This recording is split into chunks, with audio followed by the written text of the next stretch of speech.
Cerdos en la sala, capítulo 9. Llenar la casa.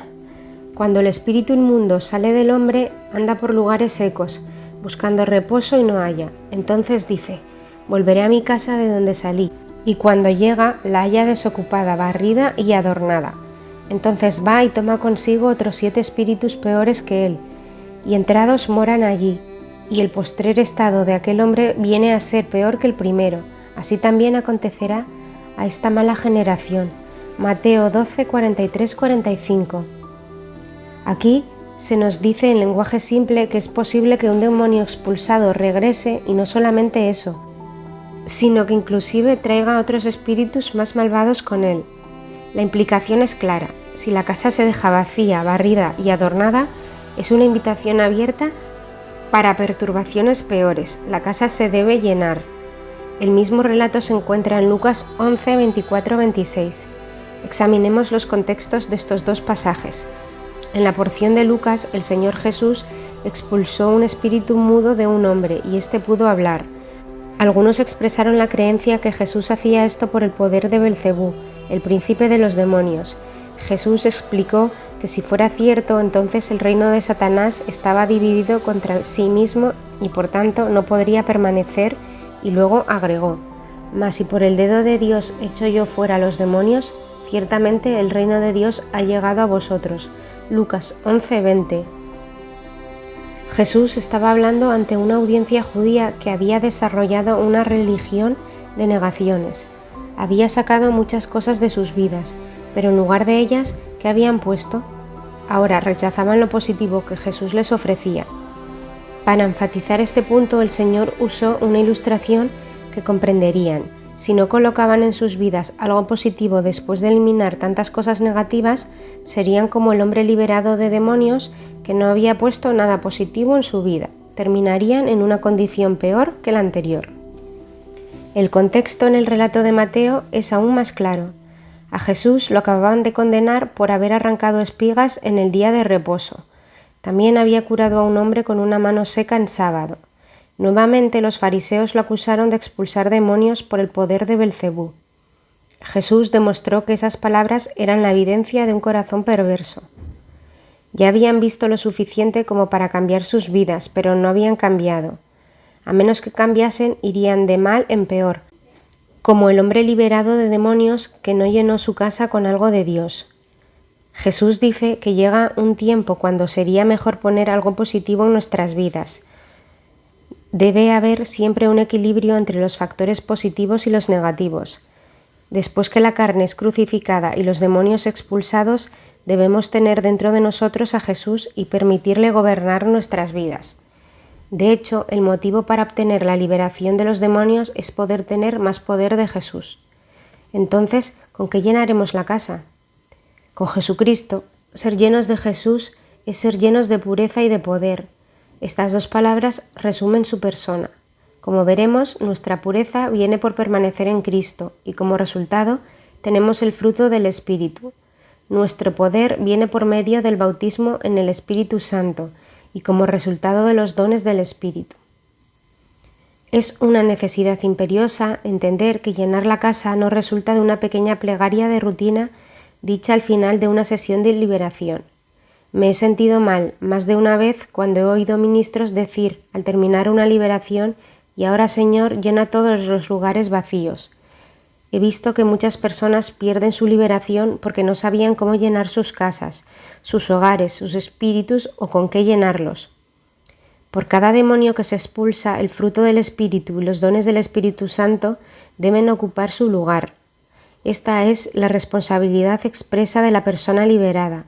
El ministro que hace la liberación debe enfatizar el hecho que cada persona es responsable de llenar su propia casa. Llenar la casa con el poder del Espíritu. Una de las últimas cosas que Jesús dijo antes de ascender a los cielos fue: seréis bautizados con el Espíritu Santo dentro de no muchos días. Hechos 1, 5. Encontramos el cumplimiento de esta promesa en el 2º capítulo del libro de los Hechos, en el relato de Pentecostés. Y fueron todos llenos del Espíritu Santo y comenzaron a hablar en otras lenguas, según el Espíritu les daba que hablasen. Hechos 2, 4. ¿Cuál fue el propósito de este bautismo en el Espíritu Santo? Jesús explicó que sería para suministrar poder, véase Hechos 1:8. Después del bautismo que llegó en Pentecostés, ¿cómo se manifestó ese poder? Este es un tema muy interesante que no podemos estudiar completamente aquí, pero se puede observar que el poder del Espíritu Santo, al obrar por medio de los discípulos, se manifestó a través de los 9 dones sobrenaturales del Espíritu. Estos dones aparecen en 1 Corintios 12, 7, 11. Son la palabra de sabiduría, la palabra de conocimiento, la fe, los dones de sanidad, el don de hacer milagros, el don de profecía, el discernimiento de espíritus, diversos géneros de lenguas y la interpretación de lenguas. Todo el libro de los Hechos muestra cómo el poder del Espíritu Santo obró a través de esos dones del Espíritu. Por medio de Pedro y de Juan ministró un don de sanidad al cojo, capítulo 3. Las palabras de sabiduría y de conocimiento vinieron a Ananías para ministrar a Pablo, capítulo 9. Pablo, por medio del discernimiento de espíritus, trató con el demonio de la adivinación en una muchacha que obstaculizaba su ministerio, capítulo 16. Pedro habló la palabra de fe a Ananías y a Safira y estos cayeron muertos, capítulo 5. Por medio de Pedro tuvo lugar un milagro de resurrección que regresó a Dorcas a la vida, capítulo 9. Mientras Pedro predicaba en el hogar de Cornelio, hubo lenguas e interpretación, capítulo 10. Y por medio de un discípulo que se llamaba Agabo, la iglesia fue bendecida con profecías, capítulo 11. Los demonios desprecian estos dones del Espíritu Santo y hacen que los hombres los desprecien. ¿Por qué?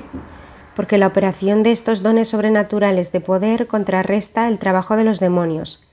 Su presencia y asechanzas son descubiertas por el discernimiento de espíritus y por la palabra de conocimiento.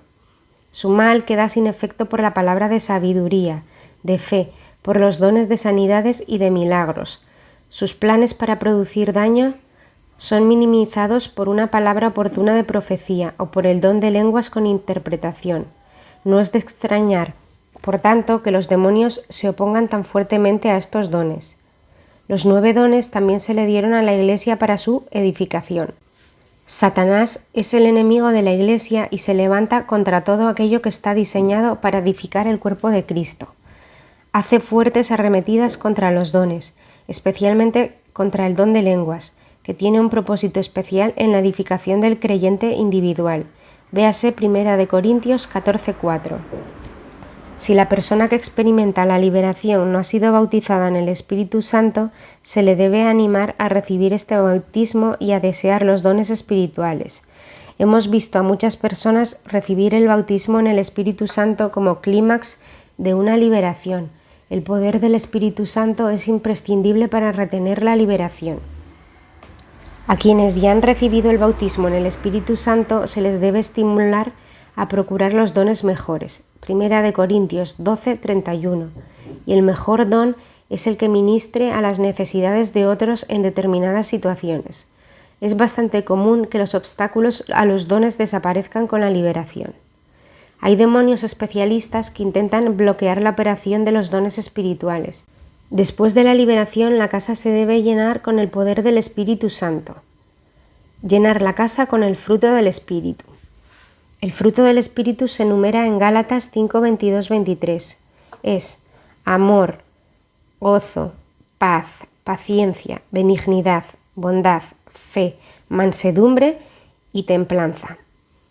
Este fruto, con sus 9 componentes, representa la misma naturaleza del Señor Jesucristo. Cuando el fruto del Espíritu Santo se produce en la vida de un creyente, se identifica con el carácter de Jesús. Los demonios son exactamente lo opuesto al carácter de Jesús. Entran en una persona con el fin de proyectar su propia naturaleza malvada a través de esa persona. Así, lo que se busca con la liberación es expulsar los demonios y su influencia para reemplazarlos por Jesús y el fruto del Espíritu. A menos que esto se entienda y se convierta en una meta definida, todos los beneficios que se ganan por medio de la liberación eventualmente se perderán. De esta manera, para obtener un beneficio permanente de la liberación, la casa se debe llenar y debe mantenerse así. De otro modo, los espíritus malos regresarán y pueden volver con mayor fuerza que antes. Antes de continuar, necesitamos entender claramente cómo se produce el fruto del espíritu. La respuesta se encuentra en la parábola de la vid y los pámpanos. Permaneced en mí y yo en vosotros. Como el pámpano no puede llevar fruto por sí mismo si no permanece en la vid, así tampoco vosotros si no permanecéis en mí. Juan 15:4. Nota: el fruto no se produce por una acción independiente o por el esfuerzo personal, solo viene como resultado de permanecer en la vid. De manera que la palabra clave es permanecer. Permanecer en la vid significa estar conectado con Jesús de tal manera que la vida de Cristo fluya en el pámpano y se produzca el fruto. ¿Cómo se hace para permanecer? La respuesta se encuentra en el versículo 10. Si guardareis mis mandamientos, permaneceréis en mi amor, así como yo he guardado los mandamientos de mi Padre y permanezco en su amor.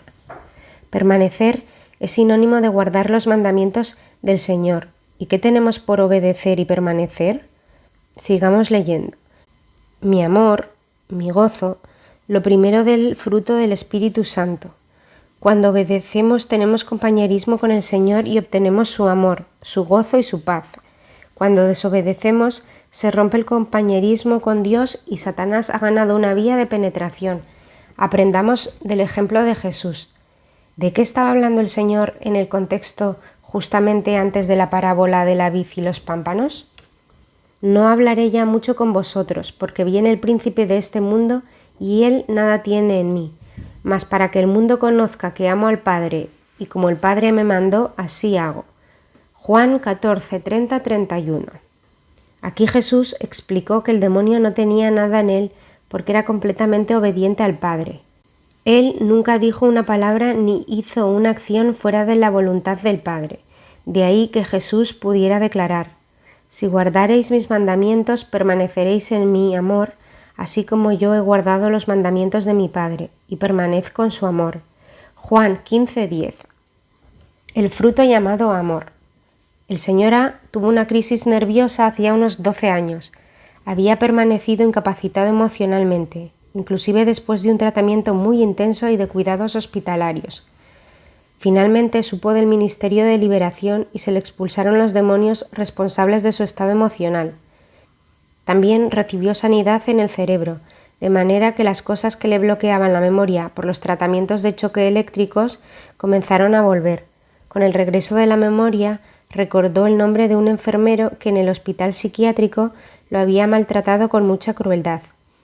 Entonces, lleno de gran amargura, con odio contra ese hombre, comenzó a abrazar pensamientos de buscarlo después de todos esos años y asesinarlo. En este punto el señor A volvió para continuar su liberación. Se le explicó que debía arrepentirse de su odio y perdonar a esa persona con un acto de voluntad. También se le mostró que, de acuerdo con Mateo 18:32-35, no podía ser liberador de los verdugos atormentadores, sino hasta cuando él, con toda su voluntad, hubiese querido perdonar a aquel hombre. Pero el señor A no quería responder a mi petición. Sin embargo, por lo menos durante 5 minutos, se sentó en silencio mientras decidía entre mantener su odio o satisfacer los requisitos de Dios para la liberación. Esto le tomó todo el esfuerzo de que era capaz, pero finalmente dijo: con la ayuda de Dios perdono a ese hombre. Por medio de ese acto de su voluntad abrió el camino para la liberación. Porque si perdonáis a los hombres sus ofensas, os perdonará también a vosotros vuestro Padre Celestial. Mas si no perdonarais a los hombres sus ofensas, tampoco vuestro Padre os perdonará vuestras ofensas. Mateo 6:14-15. Hemos conocido a otras personas que han obtenido mucho por medio de la liberación, como este hombre. Cuando se le expulsaron los demonios de amargura, odio, resentimiento, ira, violencia, asesinato, él inmediatamente los reemplazó con el amor de Jesús, el amor que perdona al enemigo. Inmediatamente la vida espiritual de este hombre comenzó a florecer. Los ríos de agua viva comenzaron a fluir en él y empezó a ministrar la verdad y la vida a quienes estaban cerca de él. Su alma rebosó con la paz y con el gozo del Señor. Había obedecido la orden de Dios de perdonar a su enemigo y recibió el fruto de esa bendición. El amor ocupó el lugar del odio. El fruto llamado gozo. JP tenía muchos problemas para ser un niño de 5 años. Sus padres habían llegado hasta el punto de la separación y del divorcio. Habían tenido mucha tensión y muchos problemas en el hogar desde el mismo instante de su nacimiento. La mamá nos contó que JP tenía muchos temores y constantemente se apegaba a ella buscando seguridad. Era obvio que era un niño muy intranquilo y muy nervioso. En resumen, era un niño bastante infeliz, pero la madre le había traído al Ministerio de Liberación. Mientras ministrábamos a su hermano y a su hermana mayores que él, caminaba a nuestro alrededor sobre sus manos y rodillas, como si quisiera averiguar cuándo iba a ser su turno. A su manera infantil parecía sentir la importancia de lo que tendría lugar. Estaba serio e impaciente. Cuando nos dirigimos a los primeros demonios en JP, los espíritus del mal presionaron sus labios juntándolos en desafío, un gesto que sin ninguna duda significaba «no pretendemos salir». Pero en el nombre de Jesús se vieron obligados a ceder. Salieron por la boca con mucha espuma y saliva. La batalla no fue difícil, pero duró más o menos 30 minutos. Entonces JP, sonriendo mucho, anunció: «Tengo que encontrar un espejo. Me siento tan bueno que debo parecer diferente». Y así era. Su cara estaba radiante y con los demonios afuera ahora se podía ver el gozo. Hay muchas personas viejas y jóvenes como JP que son tristes. La vida se les ha convertido en una carga. No hay victoria ni esperanza de victoria. Cuán comprometedoras son para quienes no tienen gozo las palabras de Isaías que describen el ministerio de Cristo y su Iglesia. El Espíritu de Jehová, el Señor, está sobre mí, porque me ungió Jehová, me ha enviado a predicar buenas nuevas a los abatidos, a vendar a los quebrantados de corazón, a publicar libertad a los cautivos y a los presos aperturas de la cárcel, a proclamar el año de la buena voluntad de Jehová y el día de la venganza del Dios nuestro, a consolar a todos los enlutados, a ordenar que a los afligidos de Sión se les dé gloria en lugar de ceniza, óleo de gozo en lugar de luto, manto de alegría en lugar del espíritu angustiado, y serán llamados árboles de justicia, plantío de Jehová para gloria suya. Isaías 61, 1-3. El fruto llamado paz. La señora B fue liberada de un espíritu de tormento. Ella le había abierto la puerta por un gran temor. La palabra dice que el temor lleva en sí castigo, tormento. Primera de Juan 4:18. Ella describía como en ciertos momentos una agitación llegaba y la dominaba completamente. No podía actuar ni pensar en su manera habitual, sobria y estable. Cuando se encontraba en uno de esos estados de agitación decía a menudo: «¿Por qué estoy obrando de esta forma? Esa no soy yo». Cuando disminuía la presión de las circunstancias que el espíritu atormentador había activado, comenzó a ver que un espíritu estaba creando crisis en su mente que no existía en la realidad. Cada vez después que el espíritu se había manifestado, se sentía mal, agitada, con un ardor en su interior y llena de condenación. La palabra dice: «Si es posible, en cuanto dependa de vosotros, estad en paz con todos los hombres». Romanos 12:18. Este espíritu atormentador y de castigo hacía que la paz se perdiera, no solamente en ella, sino también en su familia. Después de expulsar este espíritu y varios de sus acompañantes, hubo en ella una gran paz. Al día siguiente continuaba hablando de la paz en su interior. Sin embargo, el espíritu se mantuvo haciendo intentos para crear crisis de temor en su mente que le abrieran para retornar. 2 veces tuvo éxito, consiguió regresar y fue necesario echar fuera de nuevo. Pronto ella aprendió a conocer los trucos de los demonios y cerró la puerta por medio de la fe y la confianza en Dios. Ahora tiene una libertad total. Esto la ha liberado y la ha constituido en un canal para que el fruto de la paz del Espíritu fluya a través de ella hacia otras personas.